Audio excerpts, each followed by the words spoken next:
Hey folks, Dr. Gerstmar from Aspire Natural Health. Good morning, good afternoon, good evening. Whenever you happen to be listening to this, I hope you're having a fantastic day. Today I want to talk about a phenomenon, an issue, a concern that is common to all of us. We all have this issue, and it's one of the factors that can stop us from getting the results that we're looking for, whether this is in areas of our health, dealing with digestive issues or autoimmunity, or in other areas of our life as well. And it is simply focusing on minutia, tiny details, instead of focusing on the bigger pieces that we really need to focus on. Look, for a lot of us, we have our areas of comfort, the things we're pretty good at, we feel comfortable doing, and we have the areas that we are just not as comfortable with. It pushes into either we're not really sure what to do, or we're not sure to do it well,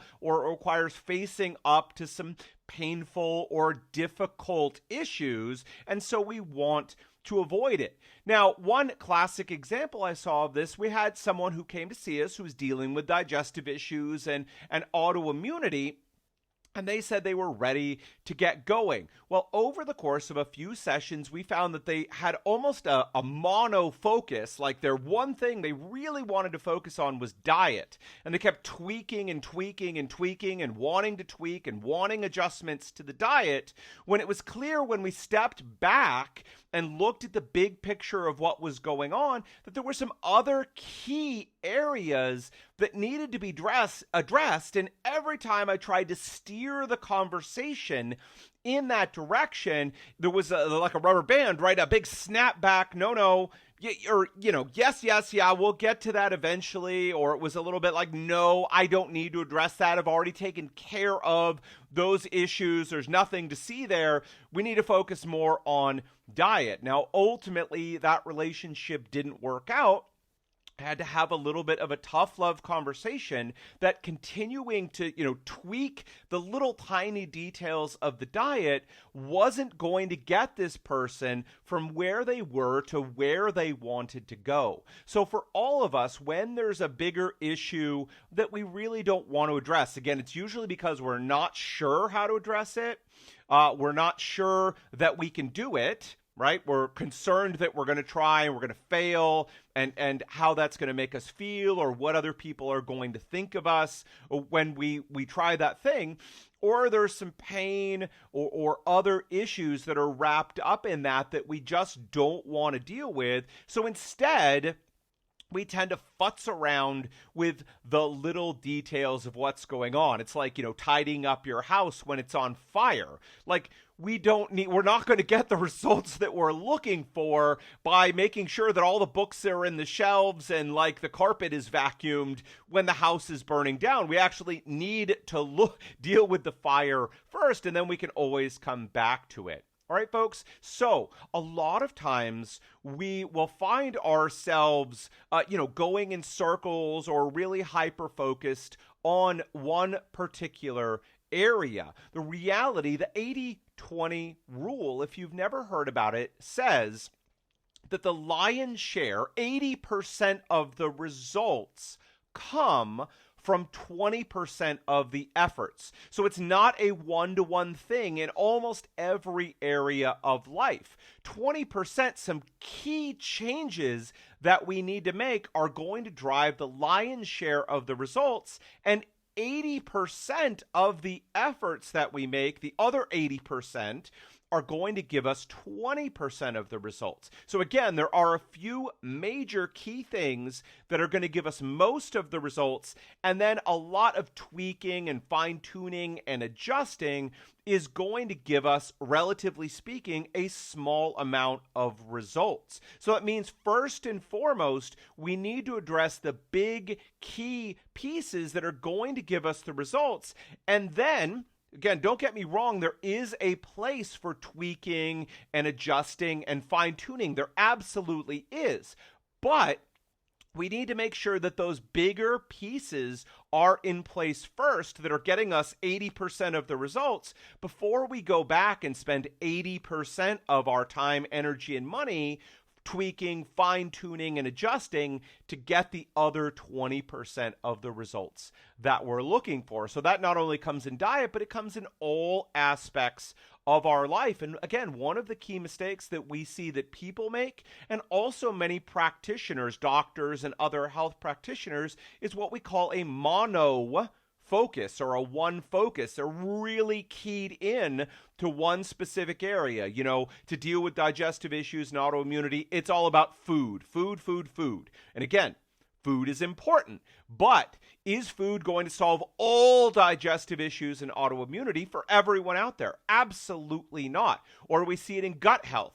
Is gut health critically important? Yes, it is. Is it going to solve all digestive issues and autoimmunity for everyone? No, it really isn't. And so we need to be careful of a monofocus where we're just focused on one thing. If I could just solve this one thing, if you find all of your energy or attention, or the healthcare practitioner, if all of their focus is on one singular thing for an extended period of time, we need to say, okay, hold on. It's important to stop for a moment, take a deep breath, back up so we can look at the bigger picture. It's very common to get lost in looking at the leaves on the trees instead of backing up and seeing the whole forest. All right, folks, listen, that is it for me today. So, if you find yourself focused on one area and you're really working on the minutia or the tiny little details, or you keep tweaking and adjusting it, it's time to pause for a second.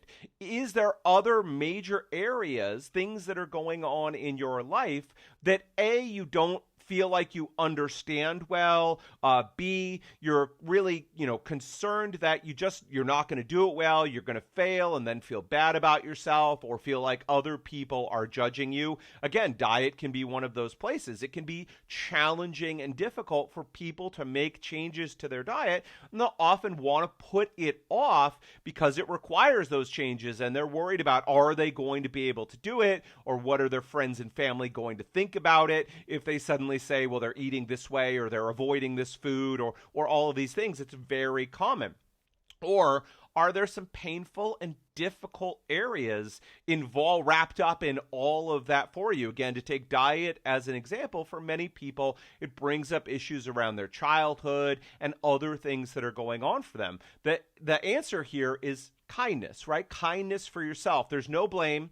There's no shame. There's no guilt. There should not be involved in any of this. But if a certain area brings up some really painful stuff for you, the answer, of course, and we all know this, is not to run from it, but with kindness, with some time, with compassion, to work into those areas to unravel some of that pain that's going on for people and to get in there, because where there's a lot of pain, there's often a lot of gain to be had. It's not easy in any stretch of the imagination, but it often is a key to unlocking what's going on. All right, folks, so do not get caught spending the majority of your time rearranging the deck chairs on the Titanic while the whole ship is sinking or while your house is on fire.